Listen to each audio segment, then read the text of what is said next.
नमस्कार, शाम के 7 बजने को हैं। देश के सबसे विश्वसनीय, सबसे लोकप्रिय और नंबर 1 शो शंखनाद में आप सभी का स्वागत है। आपके साथ मैं हूं चित्रा त्रिपाठी।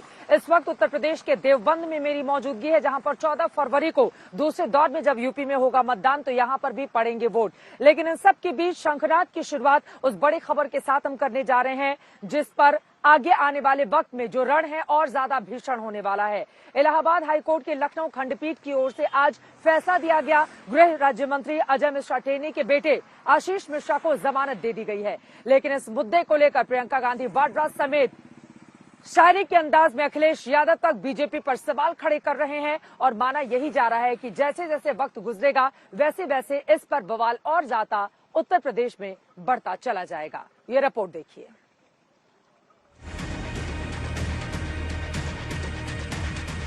आशीष मिश्रा की बेल ग्रांट हो गई।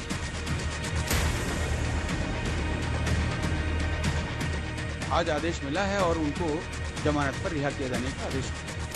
तो मिल गई जमानत अजय मिश्रा टेनी के बेटे आशीष मिश्रा मोनू को मिल गई जमानत। इलाहाबाद हाईकोर्ट की लखनऊ बेंच की एकल पीठ ने अजय मिश्रा टेनी के बेटे आशीष मिश्रा मोनू की जमानत मंजूर की।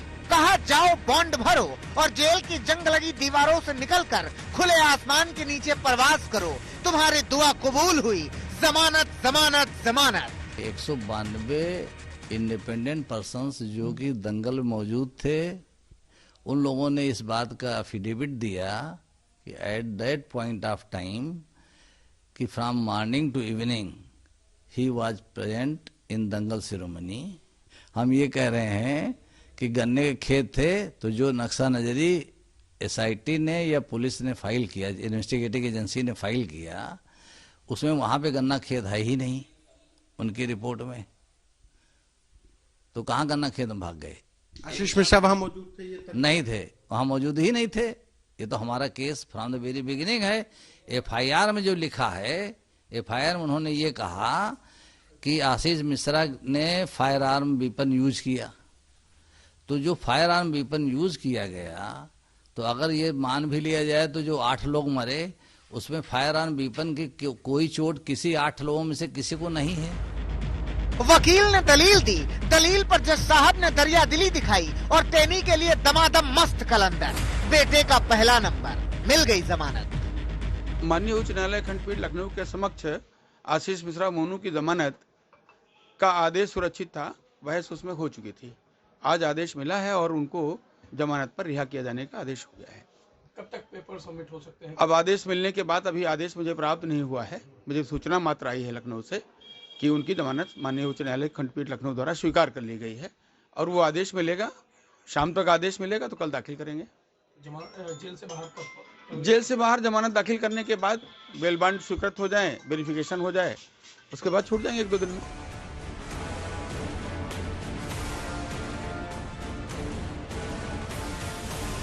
अजय मिश्रा टेनी के बेटे आशीष मिश्रा को पुलिस ने 9 अक्टूबर को गिरफ्तार किया था। इस मामले में यह 3 अक्टूबर की घटना थी। किसानों का जत्था लखीमपुर के तिकोनिया इलाके में विरोध प्रदर्शन कर रहा था। शोर शराबे और हंगामे के बीच ये तस्वीरें सामने आई थी, जब एसयूवी गाड़ियां किसानों को किसी लत्ते की तरह कुचलते हुए दौड़ी थी। आगे आगे चल रहे किसानों को गाड़ियों ने हवा में उड़ाया था। तिनकों की तरह कोई किसान यहाँ गिरा था, कोई वहाँ गिरा था। इस हिंसा ने पूरे उत्तर प्रदेश को हिला के रख दिया था। हंगामा बरपा था। एसआईटी को जांच सौंपी गई थी और 9 अक्टूबर को एसआईटी ने अजय मिश्रा टेनी के बेटे को गिरफ्तार कर लिया था। एसआईटी ने 5000 पन्नों की चार्जशीट बनाई। चार्जशीट में आशीष मिश्रा को आरोपी नंबर 1 बताया। चार्जशीट में कहा गया कि आशीष मौके पर ही था, मगर एसआईटी की रिपोर्ट आशीष के वकील की दलीलों के आगे पस्त पड़ गई। मिल गई जमानत।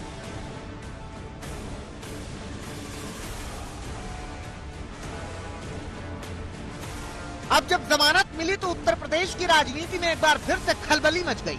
लखीमपुर में मारे गए लोगों के परिवारों से मिलने के लिए प्रियंका जब निकली थी तो बड़ा हंगामा हुआ था।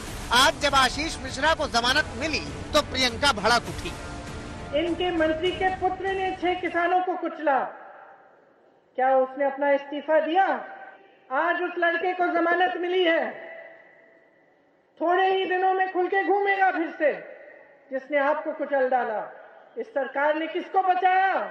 जिसने नुकसान किया उसका बाप तुम्हारे साथ स्टेज पे खड़ा होता है। आज भी हमारे प्रधानमंत्री जी बहुत नेक हैं, सब कहते हैं बहुत अच्छे हैं, बहुत नेक हैं, तो उन्होंने इस्तीफा क्यों नहीं मांगा? इस्तीफा क्यों नहीं मांगा अपने मंत्री से? क्या देश के प्रति कोई नैतिक जिम्मेदारी नहीं थी उनकी? अखिलेश यादव आरोप लगाते हैं कि कोर्ट में सरकार ने आशीष मिश्रा के खिलाफ मुद्दे को हल्के तरीके से रखा। जिस तरीके से सरकार को पैरवी करनी चाहिए थी, मुझे लगता है सरकार ने जो पैरवी करके जो सजा दिलाने का काम करना चाहिए था वो नहीं किया। पूरे देश और दुनिया ने देखा कि किस तरीके से जीप से किसान कुचल दिए गए, और आज भी पूरे प्रदेश और देश का किसान ये मानता है कि भारतीय जनता पार्टी की वजह से उन किसानों की जान गई है। ओम प्रकाश राजभर भी केंद्र सरकार को ही निशाने पर लेते हैं, कह रहे हैं सैया भय कोतवाल तब डर काहे का। लेकिन वो जो 700 किसान शहीद हुए गाजीपुर बॉर्डर पर, और लखीमपुर खीरी में 4 जवान एक पत्रकार शहीद हुए, उसके बाद 10 लोगों की शहादत हुई, क्या उनको न्याय मिल गया? ये कहावत है, सैया भय अब तो कोतवाल तो अब डर काहे का। भारतीय जनता पार्टी के गृह राज्य मंत्री के बेटे का सवाल है। और आपने देखा कि पीएमओ दफ्तर जब चुनाव आयोग तलब हो सकता है, तो कहीं न कहीं भारतीय जनता पार्टी के जहां स्वार्थ सिद्ध होता है वहां तो उसको बेल मिल जाती है। विपक्ष तो हमलावर है ही, मगर किसान नेता राकेश टिकैत को भी आशीष मिश्रा की जमानत रास नहीं आई। अब कोई कुछ भी कहे, मगर प्रधानमंत्री नरेंद्र मोदी ने एक दिन पहले ही कहा था कि लखीमपुर कांड के मामले में कोर्ट अपना काम करेगी। सुप्रीम कोर्ट जो कमेटी बनाना चाहती थी, राज्य सरकार ने सहमति दी। सुप्रीम कोर्ट जिस जज के नेतृत्व में तपास करना चाहती थी, राज्य सरकार ने सहमति दी। राज्य सरकार ट्रांसपेरेंसी से काम कर रही है, तभी तो सुप्रीम कोर्ट की इच्छा के अनुसार सारे निर्णय करती है। बेटे के नाम पर बात बात पर भड़क जाने वाले अजय मिश्रा की बाछें आज खिली होंगी। कम से कम आज वो संवाददाताओं पर नहीं भड़केंगे। वैसे भी अजय मिश्रा टेनी गृह राज्य मंत्री के पद पर सुशोभित है। उनके इलाके में 23 फरवरी को चौथे चरण का चुनाव होना है, और कौन नहीं जानता कि आसपास के इलाके में अजय मिश्रा का जलवा है। ब्राह्मण मतदाताओं पर भी पकड़ है। अब तो पिता पुत्र दोनों साथ में चुनाव प्रचार कर सकेंगे, है कि नहीं? संतोष शर्मा, लखनऊ, आज तक।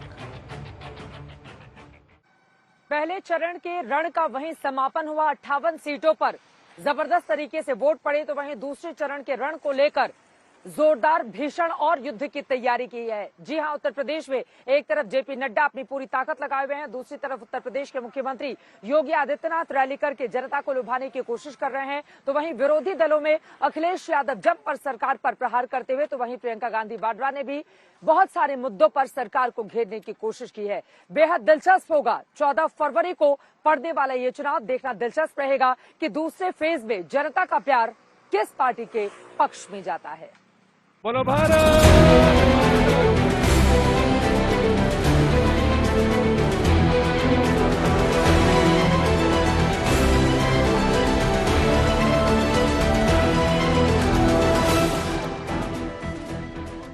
एक ओर पहले चरण का मतदान, तो दूसरी ओर दूसरे फेज के लिए ताबड़तोड़ प्रचार। हर पार्टी ने पूरी ताकत झोंक दी है। सवाल लखनऊ के सिंहासन का है, सवाल जनता के भरोसे का है, सवाल यूपी की सियासी मैदान फतेह का है। चुनाव आयोग की पाबंदियों के बाद आज प्रधानमंत्री नरेंद्र मोदी ने पहली फिजिकल रैली की। सड़क रास्ते से लोगों का अभिवादन करते हुए प्रधानमंत्री सहारनपुर के मंच में पहुंचे, जहां विरोधियों पर जमकर बरसे। परिवारवादी लोग सरकार में होते तो शायद वैक्सीन रास्ते में ही कहीं बिक जाती, और आप कोरोना से भय से आतंकित होकर के जीवन मृत्यु की लड़ाई लड़ने के लिए मजबूर हो जाते।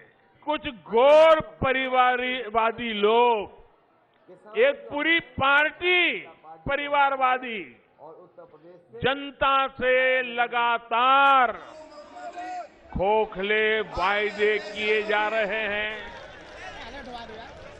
वो इसी सोच पर चल रहे हैं क्योंकि उनको मालूम है कि उत्तर प्रदेश की जनता इनके पुराने कारनामों को याद करके फिर से कभी उनको घुसने देने वाली नहीं है। सहारनपुर से पीएम ने परिवारवाद पर तंज किया तो बिजनौर में अपने विजय रथ से अखिलेश यादव ने परिवारवाद की समाजवादी परिभाषा समझाई। और परिवार वाले जनता का दुख दर्द समझते हैं और परिवार के लोगों का दुख दर्द समझते हैं। परिवार वाले लोग कभी अपना झोला उठा के कभी परिवार को छोड़ करके नहीं जाएंगे। परिवार वाले बेरोजगारी की संकट को जानते हैं, परिवार वाले महंगाई को समझते हैं, परिवार वाले लोग जिस तरीके का अन्याय हो रहा है वो समझते हैं। इसलिए भारतीय जनता पार्टी इस तरह के आरोप न लगाए। और जब कोरोना था, लॉकडाउन था, जिस तरीके से मजदूर पैदल चल करके आए, अगर कोई परिवार वाला मुख्यमंत्री होता तो शायद परिवार वालों का दुख दर्द समझता और परिवारों को पैदल नहीं चलने देता। योगी आदित्यनाथ ने भी दूसरे फेज के लिए हुंकार भरी।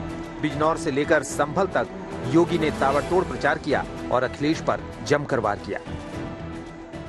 अपनी सरकार में जिन्होंने केवल प्रदेश को 2 काम किए, गुंडागिर्दी, अराजकता और दंगे, 700 से ज्यादा दंगे हुए थे समाजवादी पार्टी की सरकार में। एक लखनऊ में दंगा करवाता था, दूसरा लड़का दिल्ली से तमाशा देखता था। और ये हैंडपंप वाले भी सूखे सूखे थे, हैंडपंप उखाड़ने की पूरी तैयारी कर ली थी इन लोगों ने, तो डार्क जोन बना दिया था। उनका विकास एक ही जगह दिखता था उस समय, और वह था कब्रिस्तान की बाउंड्री वाल तक। रामपुर की गलियों में प्रियंका गांधी ने रोड शो किया, लोगों से मुलाकात की, मुद्दों पर वोट देने की बात की। बेरोजगारी, महंगाई, महिलाओं पर जो अत्याचार हो रहा है, दलितों पर जो अत्याचार हो रहा है, गरीबी, इसमें अपना वोट दो। सोच समझ के जो इन समस्याओं को सुलझाने का काम कर रहा है उसी को वोट दो। सीतापुर में जेपी नड्डा गरजे, समाजवादी पार्टी से लेकर कांग्रेस तक पर हमले किए। भारतीय राष्ट्रीय कांग्रेस न ये राष्ट्रीय रह गई है, न ये भारतीय रह गई है। राष्ट्रीय इसलिए नहीं रह गई क्योंकि राष्ट्र में हर जगह रही नहीं है। उत्तर प्रदेश में भी क्या हाल है आपको मालूम है। और भारतीय भी नहीं रह गई है, सोच तो कहीं और है। और अब ये भाई बहन की पार्टी रह गई, इससे ज्यादा ये भी पार्टी नहीं रह गई। ये भी हमको ध्यान रखना चाहिए। ये भारतीय जनता पार्टी है जो राष्ट्रीय पार्टी है। ये भारतीय जनता पार्टी है जो छाती ठोक करके कह सकती है जो कहा था वो किया है, जो कहेंगे वो करेंगे। यूपी में आज पहले चरण का मतदान हो गया है, जहां जनता ने अपना फैसला ईवीएम मशीन में कैद कर दिया है। अब बारी है दूसरे चरण की, जिसके लिए हर पार्टी ने पूरा जोर लगा दिया है। आज तक ब्यूरो। यूपी में पहले फेज का मतदान खत्म हुआ, 58 सीटों पर वोटिंग हुई। तो आज तक के 58 रिपोर्टर अलग अलग हिस्सों में लगातार तैनात रहे और सबसे तेज, सबसे सटीक तरीके से आप तक हर एक जानकारी पहुंचाते रहे। आज दिन भर 58 सीटों पर किस तरह से हुई है वोटिंग और आज तक की महा कवरेज कैसे चली है पूरे दिन भर, उसको बताती हुई अब हमारी ये अगली रिपोर्ट।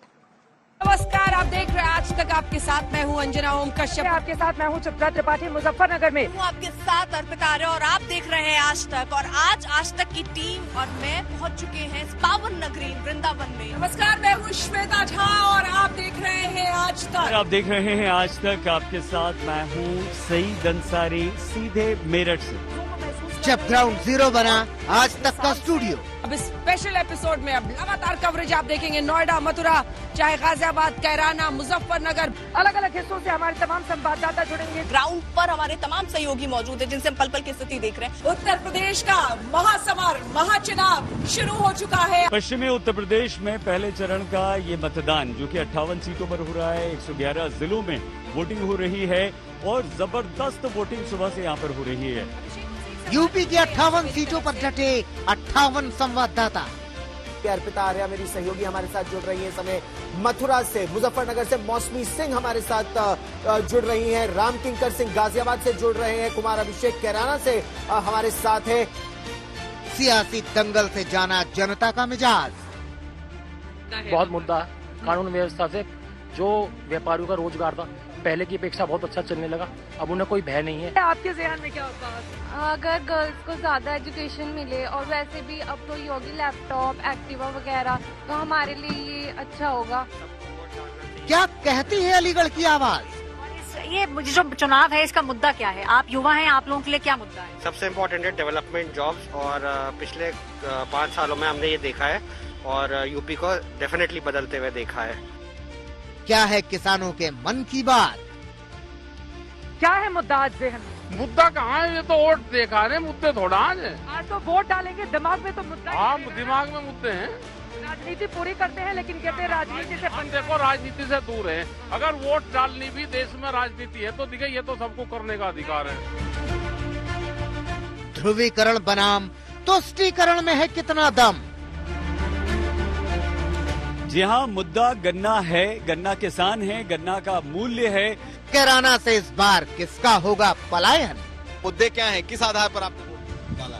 विकास का मुद्दा है, सुरक्षा का मुद्दा है, शिक्षा का मुद्दा है। अच्छा चल रहा है सब, बढ़िया एकदम, सब राधे राधे राधे राधे, सब राधे राधे। कृष्ण नगरी की बात, मथुरा की जनता की मतदान के वक्त की आवाज। मतदान रूपी सूरज यहाँ निकल आया। हम आपको जल्दी से जरा पोलिंग स्टेशन अंदर की तस्वीर दिखा दें। यहाँ पर मतदान चल रहा है, सुबह से ही मैं देख रही हूँ, एक जबरदस्त उत्साह का ये लोगों के बीच में है। शामली से लेकर नोएडा तक, मुजफ्फरनगर से लेकर गाजियाबाद तक, चुनाव की जमीनी हकीकत आप तक लेकर आया आज तक। क्या मुद्दा रहा इस बार आप लोगों ने जो यहाँ पर देखा है? बेसिक रीजन मेरे वोट देने का इस समय अनएम्प्लॉयमेंट है। जब 7 बजते थे और उस टाइम से मतलब लोग बाग अपना दुकान बंद करके सब घरों के अंदर बंद हो जाते थे, लेकिन आज के टाइम पे देख रहे हैं कि हर कोई अपना 9-10 बजे तक का अपना आराम से बाजार जा रहा है, सामान लेके आ रहा है, सब काम चल रहे हैं। पहले चरण का पूरा मिजाज, चुनावी हवा किसके साथ? सबसे सटीक, सबसे विश्वसनीय, सबसे तेज, दिन भर। अमित भारद्वाज, गाजियाबाद, आज तक। तेंद्र सिंह, आज तक। राम किंकर सिंह, गाजियाबाद, आज तक। मौसमी सिंह, मुजफ्फरनगर, आज तक। मिलन शर्मा, कैराना से, आज तक। सुप्रिया भारद्वाज, आज तक, बागपत। 58 सीटों पर मतदान समाप्त हो चुका है। यकीनन पहले चरण के मतदाताओं ने एक ट्रेंड सेट किया, जिसके बाद ये जो चुनाव है 7 चरणों में उत्तर प्रदेश का, वो धीरे धीरे करके आगे बढ़ेगा। 14 फरवरी को दूसरे दौर की, 20 फरवरी को तीसरे दौर की और उसके बाद 23 फरवरी को चौथे दौर के मतदान होंगे। सबसे आखिरी में वाराणसी और उसके आसपास के जिलों में वोटिंग होंगी। लेकिन आज किस तरह से गहमा गहमी मची रही और किस तरह से बढ़ चढ़ कर मतदाताओं ने लिया है मतदान में हिस्सा, इस रिपोर्ट में देखिए।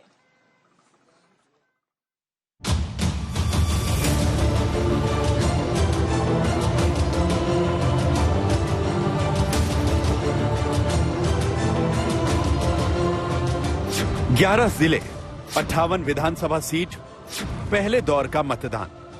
सुबह घड़ी में 7 बजते ही उत्तर प्रदेश विधानसभा चुनाव में वोट की ताकत की जोर आजमाइश शुरू हो गई। कहीं धीमी तो कहीं जोरदार, लेकिन चुनावी चहल पहल सभी 58 सीटों पर देखने को मिली। जमहूरियत के मेले में सबसे ज्यादा रौनक दिखी दिल्ली से सटे नोएडा और गाजियाबाद में।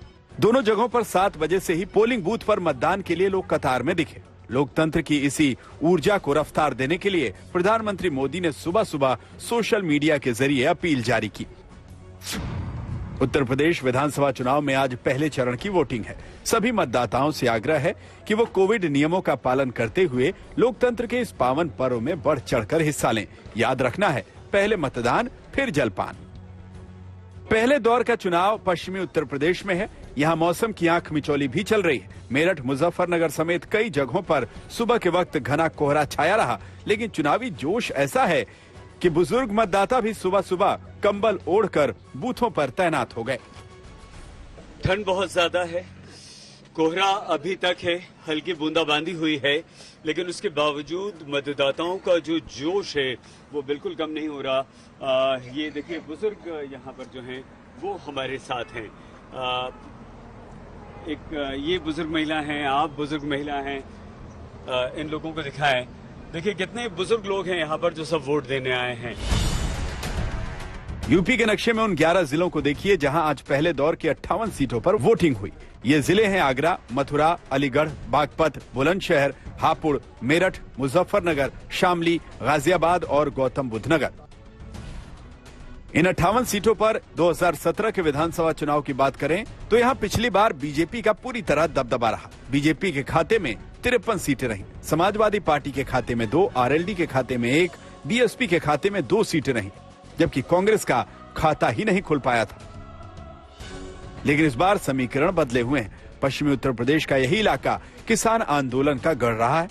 पिछली बार अलग अलग लड़े अखिलेश और जयंत चौधरी ने इस बार हाथ मिला लिया है और जाट वोटों के नाम पर बीजेपी को खुली चुनौती दे रहे हैं। लेकिन बीजेपी ने जयंत चौधरी की जाटलैंड के प्रति निष्ठा पर ही सवाल उठा दिए। जयंत चौधरी साहब ने बोला है कि वो वोट नहीं डालेंगे, वो जा रहे हैं प्रचार के लिए, वो ज्यादा जरूरी है। तो आप वोट डालने निकल रहे हैं? मैं तो अपने गांव में जा रहा हूँ, उनकी वोट कहाँ है पूछ तो लो। कभी हुई ना वोट, हो सके दिल्ली में होगी, मुझे लगे कभी उनकी यूपी में वोट ही ना हो, दिल्ली में मिलेगी पक्का उनकी वोट। ऐसा तो नहीं कहा कि वो उनकी वोट नहीं है, पर उन्होंने ये कहा कि हम प्रचार के लिए जा रहे हैं। लेकिन आप पता करो कहाँ है वोट, ये आप लोगों का भी काम है, जनता को बताओ कि उनकी वोट कहाँ है। राजनीति कहाँ की करते हैं, वोट कहाँ है। प्रचार खत्म होने से पहले बीजेपी के दिग्गज रणनीतिकार अमित शाह ने पश्चिमी यूपी में करीब 1 हफ्ते तक डेरा डालकर प्रचार की कमान संभाली थी।